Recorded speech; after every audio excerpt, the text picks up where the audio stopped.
Hi you guys, I'm glad you made it back. But if this is your first time here, I want to welcome you to my GMC Do-It-Yourself Repair channel. In my channel here, you'll see I have tons of videos that I'm sure that I have something in here that'll interest you. It doesn't take a lot of experience or knowledge and doesn't take a lot of tools. And one thing for sure, you're going to save tons of money. So before you go to a mechanic or the dealership, click on the upper right hand corner there and explore my channel. I'm sure I have something in there that's going to save you some money. But before we get started, please don't forget to like and subscribe. This really helps my channel. And by the way, hit that bell and leave a comment. And believe it or not, if you leave a comment, I respond back to you. Yeah, I know, I don't have a life, so I have nothing else better to do.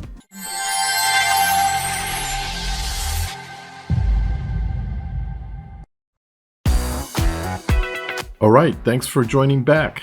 Well, just like you guys, I was out driving around in my Yukon, enjoying the day, and then all of a sudden, my heated seats weren't working. So in this video, I'm going to show you where to find your fuse for your heated seats. So let's get to work. So the first thing we're going to do is go on your driver's side door and open it. All you have to do is open your door and you'll see the access panel. Take your hand and go to the bottom of the panel and lift up and it'll pop right out. And your fuse block will be right there.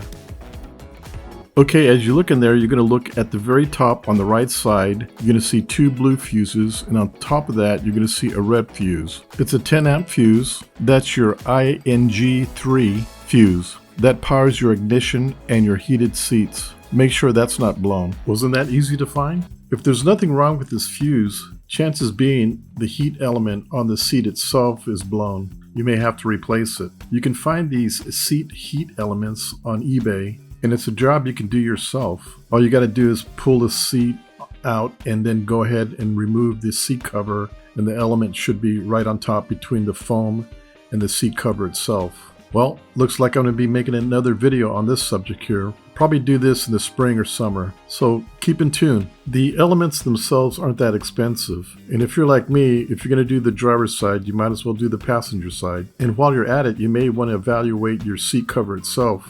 If you're going to take it off, you might as well replace it with a new one. Okay, well I hope you enjoyed this video, and I hope it was very informative. Please check out my other how-to videos. Oh, and check out my new website. There's new items being put in there every day. Don't forget to like and subscribe, and of course, hit the bell. Until then, we'll see you at my next video. Bye!